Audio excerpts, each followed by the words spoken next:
Once we have a massive highway, then people can commute in 15-20 minutes. I think our people should be happy. Why we are doing this is because you too, you played a role in bringing us to government. So a lot of focus is always given on Lagos State because Lagos is literally the economic capital of Nigeria, and Lagos contributes to the GDP by 15%, about $84 billion, and Lagos has the largest population, about 22 million people. But in a close second, we have Rivers State that has the second highest internal generated revenue just after Lagos.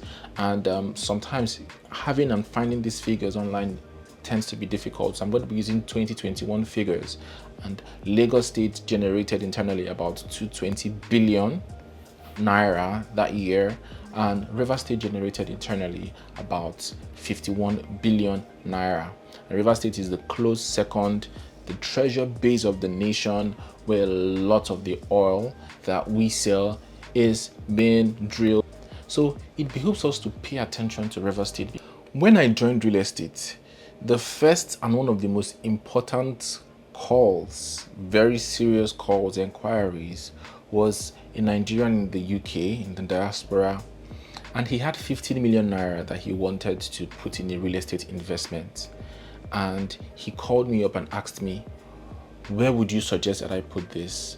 Buying a property in Lagos or buying land in Asaba GRA? And I incidentally happened to be from Delta State, and it was a more than 45-minute back and forth explanation and bouncing off of ideas. And then I really did not know much, but most of the times people are asking these questions. People come on the channel and people ask me, oh, should I invest here, should I invest there? And sometimes I don't even have a frame of reference because I don't have particular expertise in those places.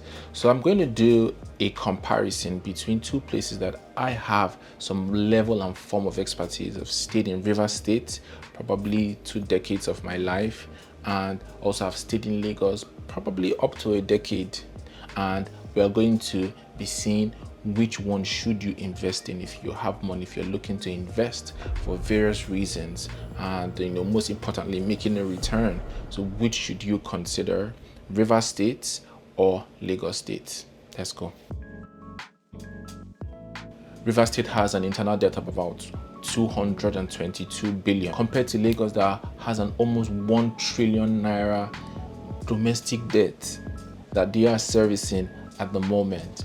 And as far as capital infrastructure go, which is something that we should pay attention to, Rivers State has mostly focused on flyovers, bridges, this sort of infrastructure. Lagos has seen a much more eclectic diversity in their infrastructural development. So you have trains, you have the free zones that they are going to be in Lagos State, you have new seaports, and they are varied, and they are more diverse, and they are more capital intensive. So let's drill down. What is Rivers State doing with all of this money? What is Lagos State doing with all of this money? And how does that affect? Because public infrastructure, they affect the prices of real estate and they affect the market. And Keynesian economics says that there's a direct correlation between government spending and also output. So how are these things, how do they factor into your decision if you're considering these two places to invest? Now, before I start, let me just say something.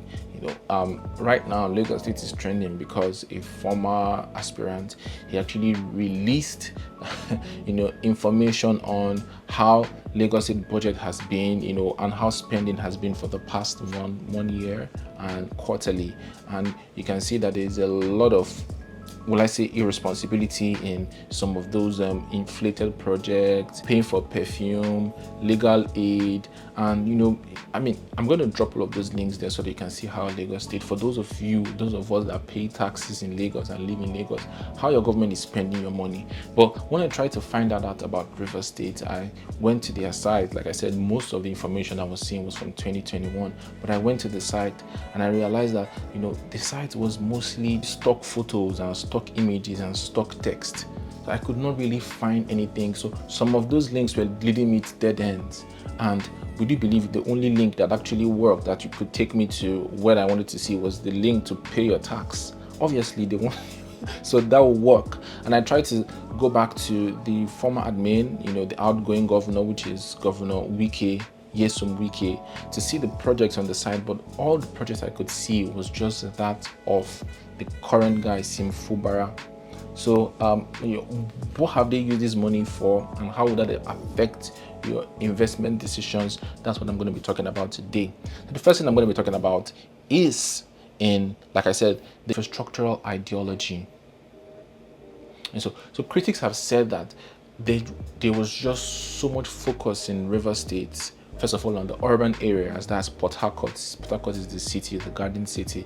There was so much focus, and then you'd see different bridges. A total of 18 flyovers or bridges was built by the former admin. And now, how that correlates or transfers or transposes real estate growth, economic growth, and the better standard of living is yet to be seen, because many people, it was a harshly and contested planning ideology, because some people got demolished and claimed they were not paid compensation, especially those around that Ikoku access where they did, and they did some in GRA, they did some in Rumogba, being spread around Rumukrushi and all of those areas, and that was basically what he focused on. And the Minister of Works and also the governor said that it was going to increase the value of land there. It was going to improve improve real estate, drawing investors. And we don't really measure things in this country, but that's like so much yet to be seen. While filling these gaps, has it been able to feel the pulse of the people to really know that these projects are impactful and making a difference in their lives? Especially our road and flyover projects makes ease of doing business in River State very, very much easier. It boosts ease of doing business in River State. Houses, the cost of properties are getting higher because of all of this infrastructural development. You compare with Lagos, where you have projects like the Ekpe to Eleko. That road had been done. You see the widening from Eleko down to Aja. You see the VGC regional road. You see the Opebi to Ojota Link Bridge, and all these things. It's even work is being done at Mile 2. And it's more spread, and we can actually see the direct impact in prices of real estate. You can see the direct impact in how the quality of life of people. So in that comparison, you be the judge on who the winner is. And also, when we talk about geography, River State is coastal, so as Lagos as well. Lagos is flanked by both the lagoon and the Atlantic Ocean, and Lagos has some really crazy benefits in that you have the various. In fact, Lagos is the major port that brings goods into Nigeria. It's from Lagos. And obviously, the proliferation of economic activities, driving businesses, driving industries, just for that fact. And River State, they had the Abonima Wharf, and there were some sort of seaports there, but we don't see those sort of that level of activity there. So that's another thing that you think of if you're thinking of, okay, where am I going to set up my real estate investment project in or the other, and considering this geography and how it lies. And obviously, geography affects tourism, because people want to, in fact, lots of Nigerians in the diaspora, they like beachfront land. They want to buy stuff on the beachfront. And the former governor, the last two governors, Rotimi Amici, he did actually want to clear the waterfront. He went to Okrika, and in fact, he demolished lots of those shanties that were there, and that started the rift, the very public rift between him and the former president's wife. And we didn't really see what was done in that aspect, compared to Lagos, where you have to pay through your nose, but you can actually get approval, and you have a $200 million investment like Landmark. You have the Good Beach, you have several of these places, which is driving and attracting revenue, attracting people. People want to come. We have like Campaign Tropicana. People travel down to go to like Campaign Tropicana. So when we look at River State, we don't really see much of that in, factoring in drawing people, even though they have they have good shoreline, they have, rivers, literally they have rivers there, and that should also be another consideration. And closely related to tourism is also safety, social life. As at some 10 years ago, 10 to 5 years ago, that's when this whole militancy stuff started. And obviously people in Nigeria they were agitating that the oil was being produced there and we're not seeing the benefits in our city. Then we started talking about the Ogoni cleanup and this and that and that. And a lot of oil companies actually withdrew their staff from River State and took them to Lagos. In fact, most of the oil workers that are still working, what they plan is that when they retire, they move on. And I know at least 5 people that actually have retired, finished working in the oil company, working in Port Harcourt, working in either Shell, Total, Halliburton, these big oil giants, and they moved to Lagos. So as far as the safety, in fact, someone even told me that when he had a kidnap scare, he literally ran away and left his property. So like would sort that out, and right now he's working and doing business in Lagos. So I believe things have improved greatly, but as far as that social aspect of making people want to stay there for long and who are living there because they feel like they'll have a better life in Lagos, then maybe things need to be done better to make people feel more at home.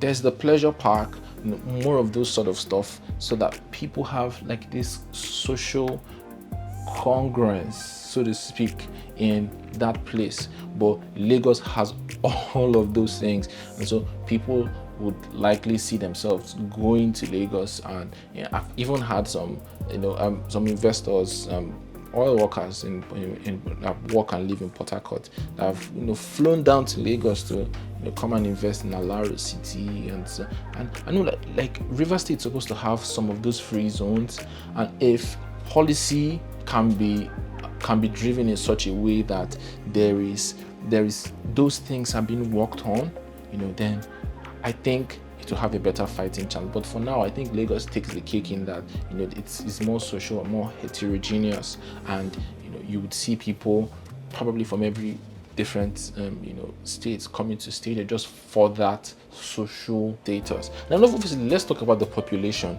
Lagos is densely populated, 22 million. You compare this 22 million to about 7 million of River State, like 7 million population, is not even up to half. And obviously, as an investor, if you're investing for commercially office space, you're investing for rent, with a deficit of about 2 million in Lagos, about 2 million housing deficit in Lagos, and you need to ask yourself, okay, which one would give me the better return on my investment? Which one would give me the better return on my investment? And also, politics is a huge risk. It's a huge risk consideration in real estate investment, because you don't know how policy direction is going to go. So Lagos and River State, you can actually call them more or less a one-party states, because you can see the PDP having at the helm of affairs for the past 3 decades. Same with Lagos State. APC have been there, although by a different name, but the APC also have been there close to 3 decades. But the difference in the policy direction is that if you see in River State, when Rotimi Amechi came, he did lots of radical reforms. He did lots of healthcare centers. He did lots of tree planting. He did lots of all those things. He did lots of demolition and started doing some infrastructural changes, which was very different from what Odili did. Odili did, didn't do that much as regards to that.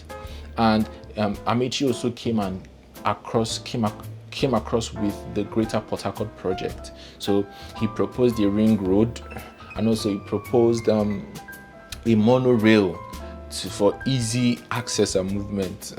That monorail was to cost billions of dollars, and obviously it has not come to fruition up till now. So when Amechi came in, he actually introduced a kind of a new zoning regime think it was a layer on top of the River State master plan. You could build this, you could build that, and then you had to actually go to the registry to check where your land lies in the master plan before you even build anything. Then Uche came and said, Rivers people can build whatever you want to build. He abolished the Greater Port Harcourt project. And as far as the policy directions and the political landscape go, compared to Lagos, that has kind of seen a much more stable, stable policy direction, because you're seeing the same party in power and also the same patronage system, in that they actually agree, and there's a continuity. So there's no one person coming and say, okay, oh, this is my predecessor didn't know what he was doing, and then you cut it off. But I think that you're trying to starting to see maybe that's something similar that will happen in River State, because right now you're seeing this new guy Sim Fumbara is continuing the legacy of Uche. Now they've actually paid 75% for the ring road project, so it's going to be a ring road project that's going to affect massively in a positive way, I hope, River State real estate, because it's going to join both the rural areas, and you're going to be able to go around River State. Obviously, Amici introduced this in his time, but he never implemented it. And so you can just see the different touch points from a tourist, from a social, from an infrastructural, from a policy, and from a political point of view. So you'd be able to look at it from this direction, obviously from a population point of view, and make your trade-offs, and as an investor, make the final decision on whether to invest in River State or to invest in Lagos, and which one will give you the return, the better return that you seek. Thank you so very much for watching. This is the Ownahome.ng TV show. Here at Ownahome, we believe owning a home, owning a property should not make you lose sleep. So we're committed to giving you the very best property recommendations and insider real estate is. Thank you so very much for watching. Kindly like, kindly share, kindly subscribe, and I will see you at the very next video. Bye bye.